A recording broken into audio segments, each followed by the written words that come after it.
Semangat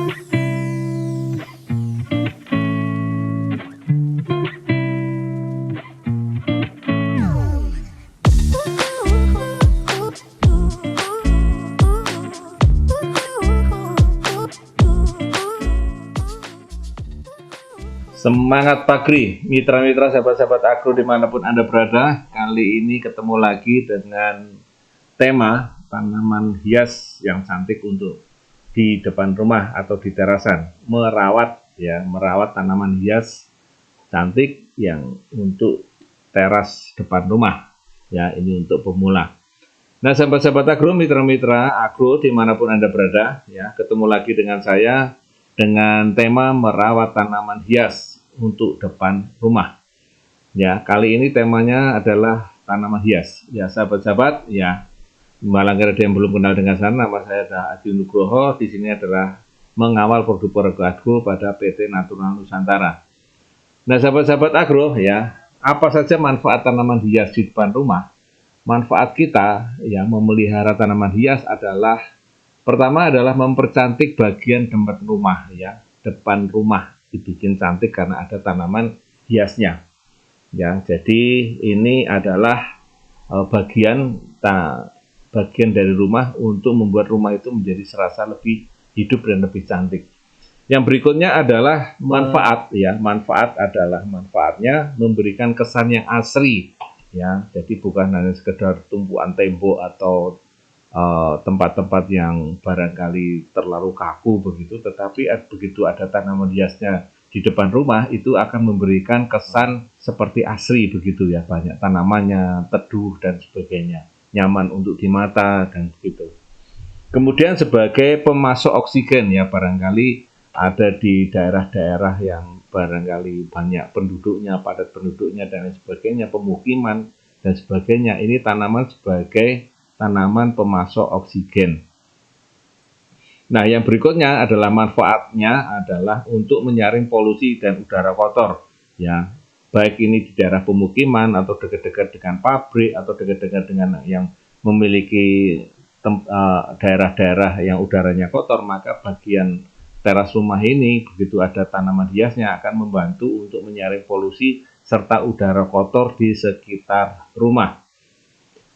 Kemudian, sahabat-sahabat, ada beberapa tanaman yang barangkali tidak kami sarankan untuk ditanam di depan rumah, baik di dalam pot atau di bagian pinggir tembok atau mungkin di sekitar terasan, ya, di depan rumah, ya, seperti mahkota duri dan kaktus.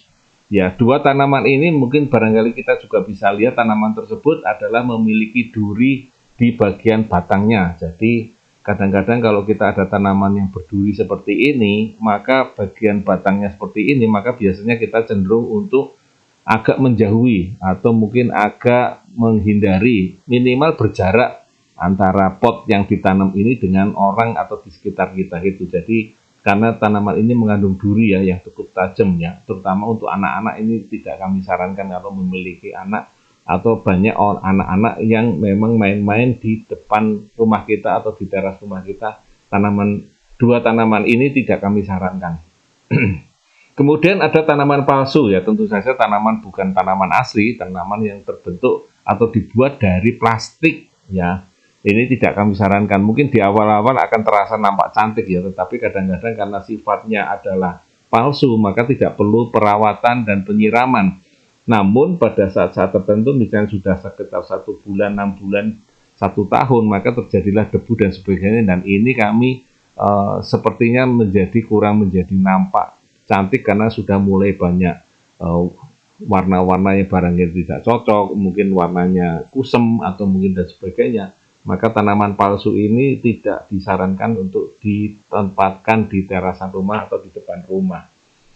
Kemudian tanaman yang tidak kami sarankan yang berikutnya adalah tanaman yang rusak atau mati. Ya, tanaman yang rusak atau mati ini tidak kami sarankan karena ini sangat mengganggu, terutama juga pada penglihatan kita, ya. Kalau kita melihat tanaman yang rusak atau mati di depan rumah kok kayaknya seperti bagaimana begitu, ya. Dan itu juga menimbulkan aura yang kurang baik, ya. Orang yang melihat juga nggak nyaman dan sebagainya. Ya, ini tanaman yang tidak kami sarankan.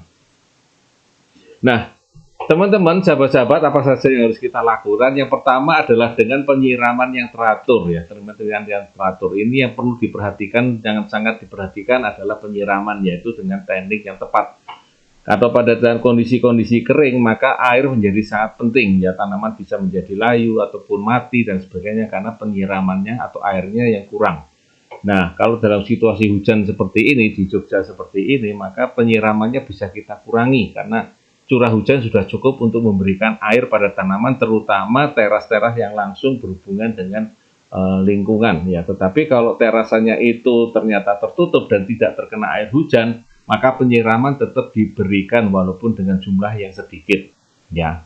Jadi bisa dilakukan ini penyiramannya baik sore hari ataupun pagi hari, ataupun yang paling bagus adalah pagi hari ya, pagi hari. Dan peletakan tanaman-tanaman ini kalau memang memiliki daerah ataupun arah yang sebelah timur ya, kita bisa langsung kena sinar matahari secara langsung di sebelah timurnya, maka ini cukup bagus ya. Jadi sinar matahari ya dapat, nanti penyiramannya tinggal kita mengatur dengan suhu dan cuaca ya untuk menjaga kelembapan media tanamnya. Ya, kemudian yang perlu kita perhatikan pada saat penyiraman yaitu tentang asal air. Ya, paling bagus sih dari sungai yang jernih, langsung dari sungai begitu ya. Tetapi ini kadang-kadang di kota-kota agak susah ya, tidak mudah ya. Kalau kita masih memiliki sumur yang alami, sumur yang dari beneran sumur dari yang lama seperti itu dan airnya jernih, maka ini bisa digunakan secara langsung ya. Tetapi kalau itu dari pump, dari PET dan sebagainya ya, PDAM dan lain sebagainya, itu kadang-kadang kita ada campuran-campuran yang lain kan ya. Jadi ada baiknya kita kalau pengen menyiram pagi hari, maka sore hari kita sudah menampung airnya di ember-ember besar ya. Kemudian nanti besok pagi baru kita siramkan airnya, yaitu untuk supaya terjadi pengendapan terlebih dahulu kalau misalnya ada campuran-campuran yang lain ya. Jadi untuk airnya dari PDAM atau mungkin dari sambungan-sambungan air yang dari luar, maka ini perlu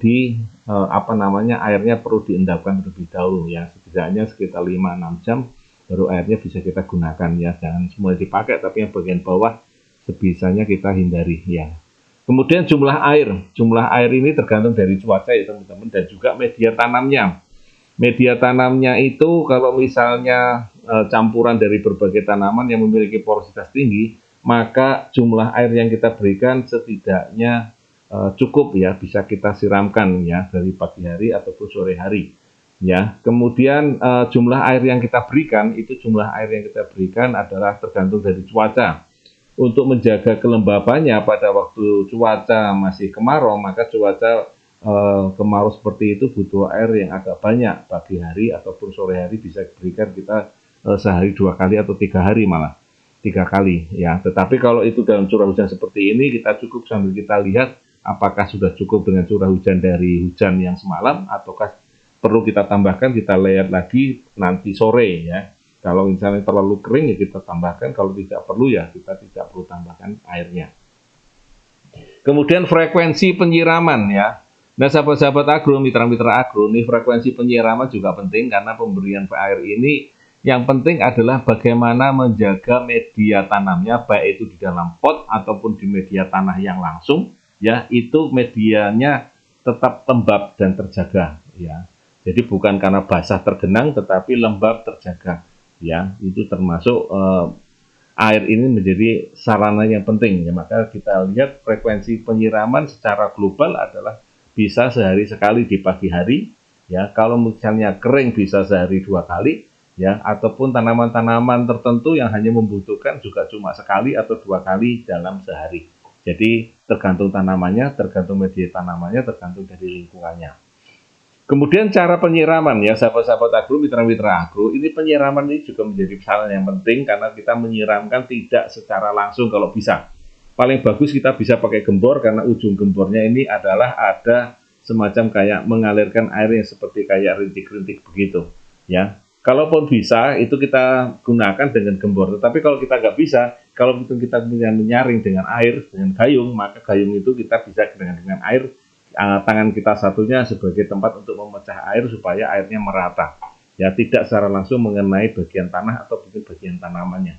Ya, jadi penyiramannya bisa kita lakukan dengan menggunakan gembor atau menggunakan dengan selang. Nah, selang ini bagian kepalanya bisa ditambah dengan bagian kepalanya gembor itu bisa kita tutup, kita pakai untuk penyiraman secara langsung kalau jumlahnya cukup banyak. Tetapi biasanya di terasan ini karena tidak terlalu banyak, bisa kita gunakan dengan gayung saja dengan cara tangan kita sebagai memecahkannya air atau mungkin dengan gembor. Ya, itu adalah cara penyiramannya, yaitu airnya. Dan penyiraman dengan air cuci beras bisa untuk 3 minggu atau 2 minggu sekali. Dan kalau air micin, kalau misalnya micin untuk menghindari hama penyakit, ya ini kita bisa gunakan ya cukup cuma sebulan sekali atau mungkin 2 bulan sekali, tidak harus ya. Bisa menggunakan kita dengan glio ya kita untuk mencegah adanya jamur dari sejak awal. Nah, sahabat-sahabat, mitra-mitra agro, ada 7 penyebab tanaman yang layu yang perlu diperhatikan. Yang pertama, kekurangan air. Ini jelas ya sahabat-sahabat agro. Di mana-mana kalau kita kekurangan air, tentu saja tanaman kita akan layu, ya. Kemudian yang kedua adalah kelebihan air. Nah, sebaliknya pada saat kelebihan air, tanaman juga tidak mampu untuk menyerap semua air yang ada di bagian perakaran, maka tanaman juga akan layu. Nah, kendalanya di kekurangan air adalah kurangnya air, maka perlu kita lakukan penyiraman. Ya, kalau kita kelebihan air, maka airnya yang harus kita buang atau kita pindahkan. Ya, terutama drainase air ini jadi penting. Baik itu di dalam pot maupun di media tanah yang langsung. Kemudian batangnya rusak ataupun patah, nih barangkali ada hewan atau mungkin ada orang yang lewat atau mungkin ada anak-anak kecil yang iseng begitu ya. Nah, ini kita nggak kelihatan kalau batangnya ternyata sudah rusak atau patah. Nah, ini bisa kita potong ya dengan menggunakan gunting tanaman ya, supaya tidak terlalu rusak yang bagian bawahnya ya, kita gunakan dengan gunting yang khusus atau mungkin alat yang khusus untuk memotong bagian batang. Kemudian adanya hama. Ini kadang-kadang tanaman hias ini memiliki keunikannya adalah hamanya cukup kecil-kecil. Jadi kadang-kadang kita tahu setelah tanamannya rusak atau tanamannya mengalami layu ya. Nah, ini kita lihat bagian bawah batang atau pada bagian lempitan-lempitan di bagian batang, apakah ada hamanya di situ karena kecil-kecil ya, maka penyemprotan BVR ya, Beviria bassiana, produk dari PT Natuna Nusantara ini sangat menjadi penting ya, rutin untuk memberikan pencegahan dari sejak awal karena mencegah lebih baik daripada mengobati ya. Kemudian penyakit tanaman ini juga perlu diperhatikan ya teman-teman semua. Penyakit tanaman terutama pada saat cuaca sedang seperti banyak hujan seperti ini, maka penyakit ini bisa disebabkan oleh adanya jamur ya.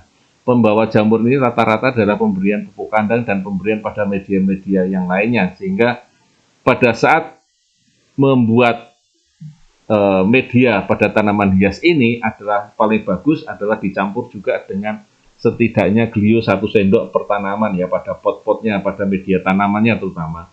Dan kemudian pada pemberian langsung kepada tanamannya atau pada saat kita sedang melihat tanaman itu sekitar 6 bulan sekali sambil kita ngecek apakah ada hamanya atau penyakitnya ya, setiap 6 bulan sekali kita lihat seperti itu, maka kita berikan dengan memberikan glio dan kita semprot dengan BVR secara rutin ya. Jadi pemberian glio ini bisa 4 bulan atau 6 bulan sekali, sekaligus kita melihat tanamannya, kita memutar pot tanamannya kalau kita pakai pot ya. Kemudian hamanya kita semprotkan bisa sebulan sekali atau 2 bulan sekali tergantung kondisinya.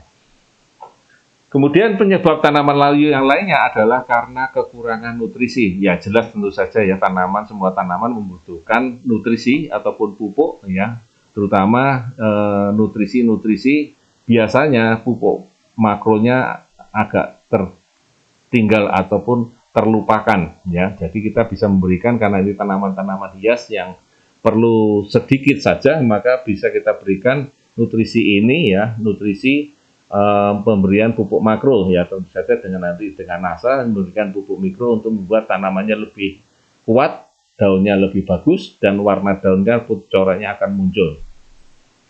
Yang berikutnya adalah tanaman yang layu karena suhu yang ekstrim. Ya, beberapa waktu yang lalu kita melihat kondisi beberapa daerah sangat panas ya, sangat panas. Di Jogja juga cukup panas karena juga ada tambahannya, yaitu ada Merapi yang sedang mengeluarkan lavanya sehingga suhu di sekitar Jogja menjadi agak ekstrim ataupun panas sekali. Nah, oleh karena itu teman-teman mitra-mitra semua, untuk tanaman-tanaman teras yang langsung berhubungan dengan langit, maka perlu ditambahkan adanya naungan atau adanya waring ya. Kalau untuk tanaman-tanaman yang di bawah teras yang tidak langsung kena sinar matahari, mungkin tidak apa-apa ya, tetapi kalau kondisinya langsung kena sinar matahari ataupun hanya beberapa jam kena sinar matahari, maka dengan suhu yang ekstrim ini kita hindari dengan memindahkan tanaman-tanaman hias kita di bawah naungan atau di bawah terasan yang tidak terkena sinar matahari secara langsung. Kemudian memberikan sinar matahari yang cukup. Nah, sahabat-sahabat mitra-mitra, ya tanaman hias ini walaupun dia indoor atau walaupun dia di terasan, tetap membutuhkan sinar matahari yang cukup ya. Tentu dia membutuhkan kurang lebih sekitar 2-3 jam per hari, itu sudah cukup ya. Tapi kadang-kadang kita sering lupa ya untuk memindah-mindahkan karena waktu dan kegiatan kita. Maka di setiap hari Minggu kita bisa memindahkan ya, memberikan sinar matahari di pagi hari ya, sekitar 2-3 jam saja sudah cukup, baru kita kembalikan. Sekaligus kalau untuk tanaman-tanaman pot-pot itu kita bisa sedikit putar ya, dari arahnya ke kiri ke kanan atau kanan ke kiri. Ya monggo silakan ya, ini untuk menjaga supaya semuanya terkena sinar matahari dan merata ya.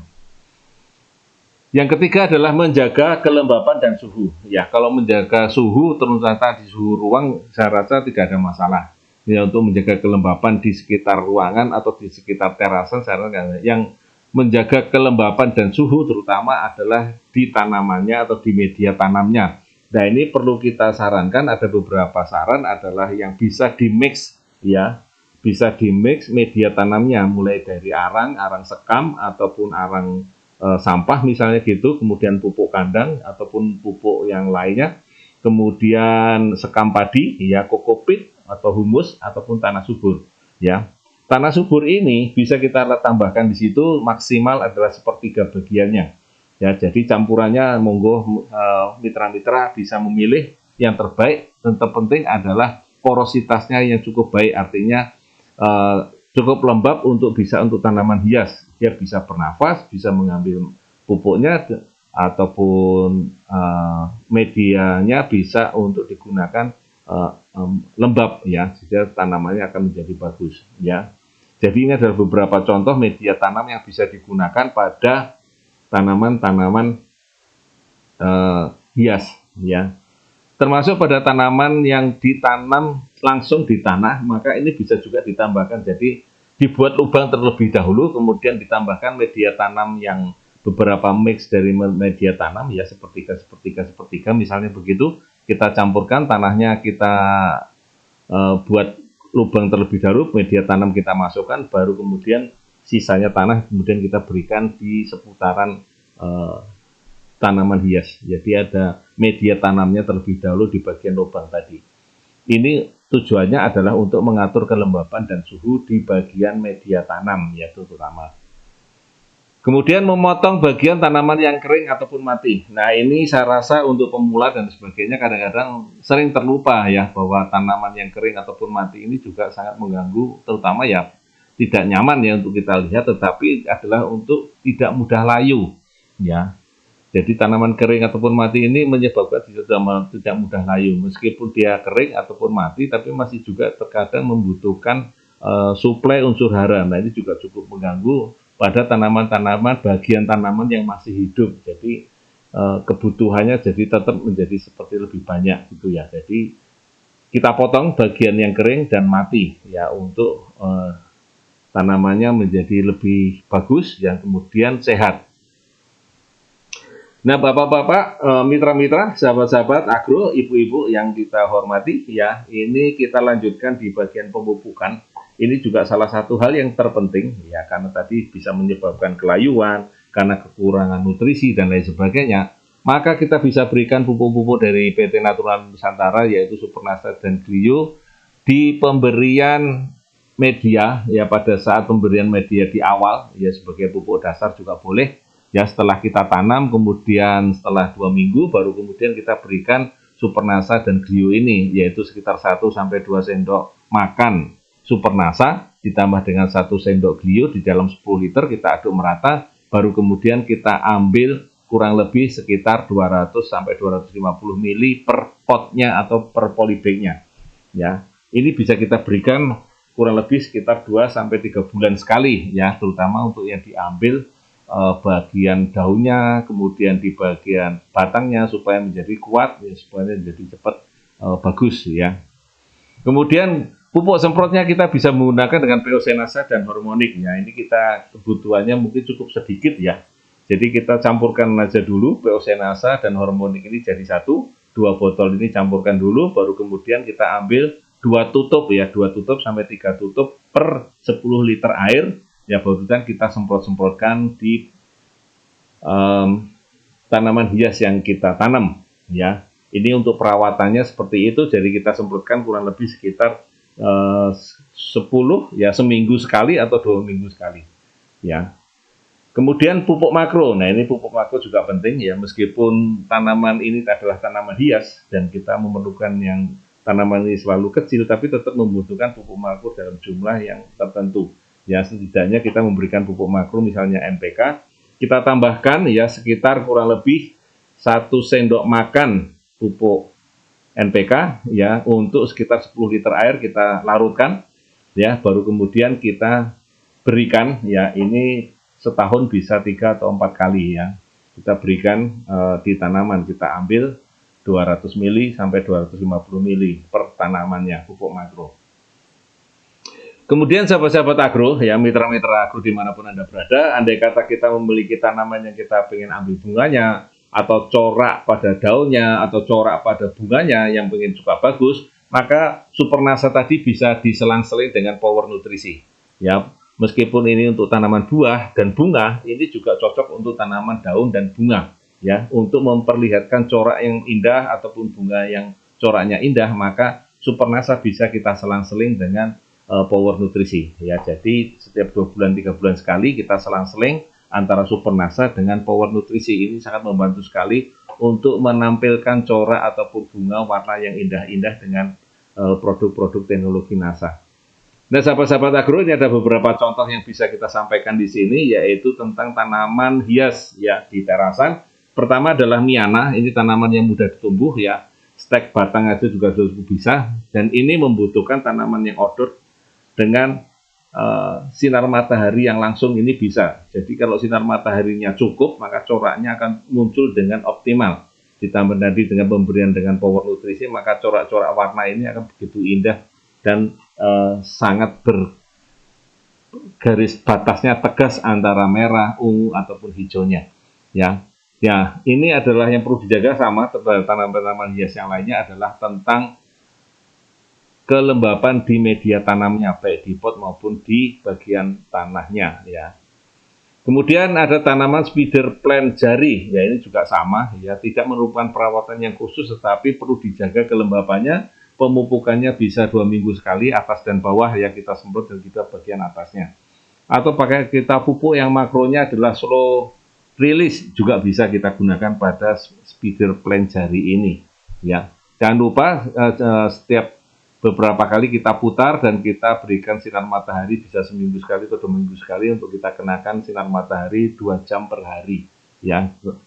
Ini juga menjadi penting supaya tanaman kita tetap sehat. Kemudian Philodendron jari, ya ini juga sama, tanaman teras yang ya asupan matahari cukup bagus kalau pagi hari ya. Ya, tidak perlu ditutup dengan paret, bisa juga tutup paranet tapi jangan secara langsung ya. Tanaman Philodendron ini tidak suka dengan sinar matahari secara langsung, jadi dia membutuhkan kurang lebih sekitar 70-80% sinar matahari. Jadi perlu adanya naungan ya kalau ditaruh di outdoor. Kalau di terasan juga bisa ya, tapi jangan kena sinar matahari secara langsung. Dan ini juga bisa digunakan pada acara-acara di pernikahan dan lain sebagainya, dipotong bersama nanti dirangkai dengan bunga krisan cukup indah. Jadi bunga ini juga menjadi bunga yang bisa dijual daunnya ya. Jadi sama, menjaga kelembapan dengan penyiraman dan pemberian Supernasa ataupun pemberian dengan Power Nutrisi. Berikutnya adalah Sansevieria snake ya. Di sini adalah tanaman ini bisa ditaruh di outdoor, bisa juga di indoor ya. Tanaman ini juga tahan terhadap kondisi kering, tetapi tetap harus dibutuhkan air ya, atau menjaga kelembapannya.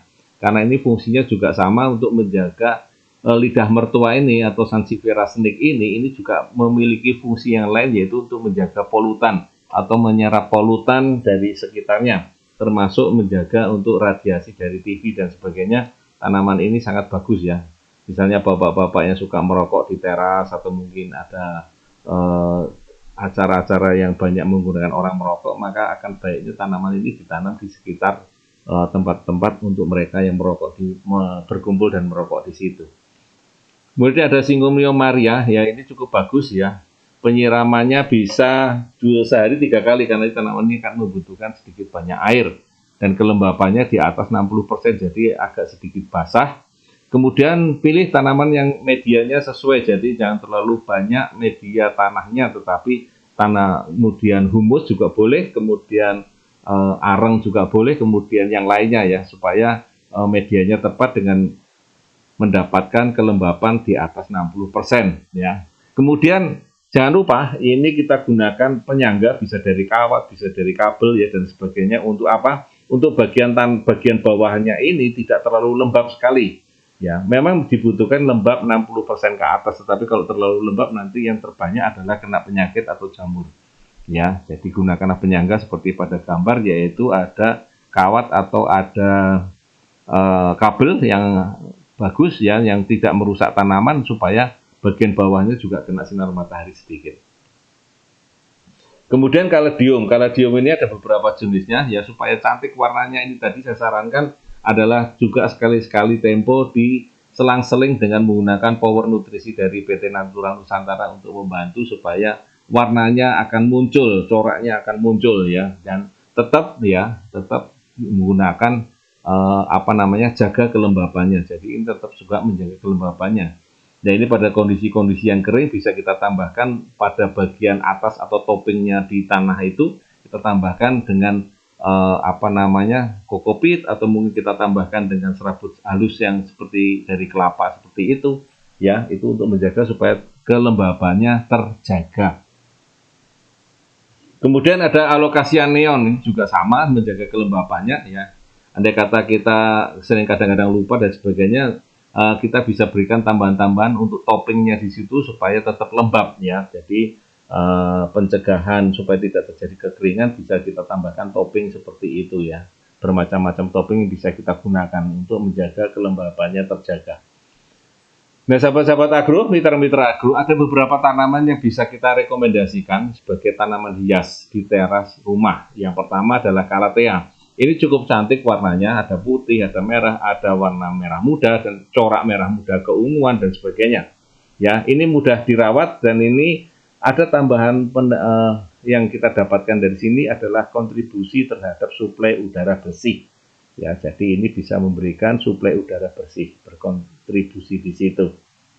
Kemudian ada Aglonema, coraknya macam-macamnya banyak banget ya, atau disebut sebagai tanaman rezeki. Ya, coraknya karena menarik ini ya, ini warnanya juga variasi, perawatannya juga mudah, dan ini hindarkan dari sinar matahari secara langsung ya, saja karena kita tidak begitu tahan dengan sinar matahari secara langsung, dan ini bisa kita berikan supaya coraknya muncul tadi sama seperti tanaman-tanaman hias lain. Supaya coraknya muncul adalah selang-seling antara Supernasa ya dengan power nutrisi ya, bisa 1 bulan sekali atau 2 bulan sekali. Ini cukup bagus untuk membantu coraknya muncul ya. Satu lagi ini adalah Aglonema, yaitu jangan kena sinar matahari secara langsung, artinya perlu diberikan naungan ataupun waring di atasnya. Kemudian lili atau peace lily, ini tanaman yang cocok di teras rumah ya, tidak memerlukan sinar matahari secara intens.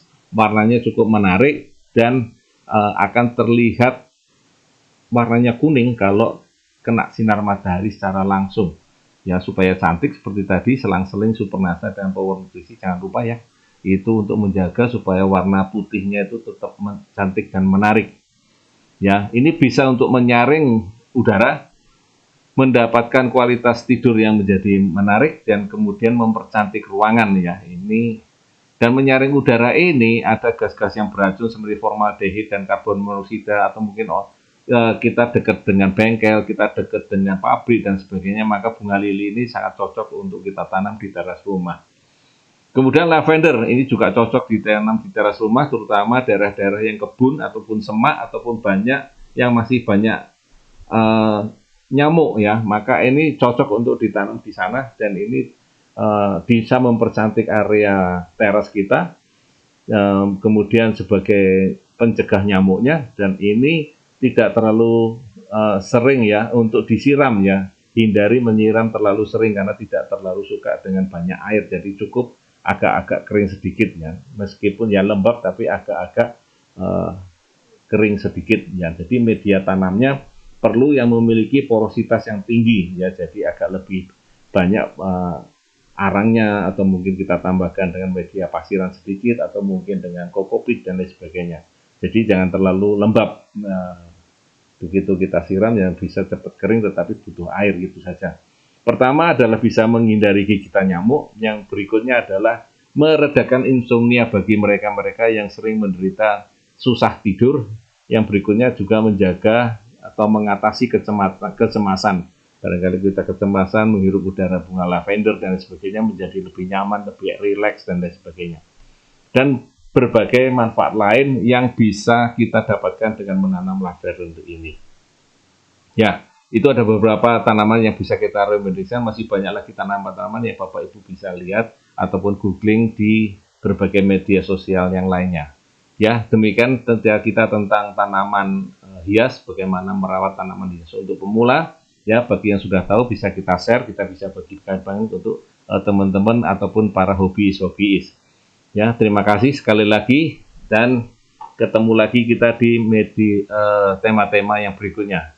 Ya, lain waktu, lain tempat kita ketemu lagi dan lain tema kita ketemu lagi. Terima kasih. Wassalamualaikum warahmatullahi wabarakatuh. Semangat pagi.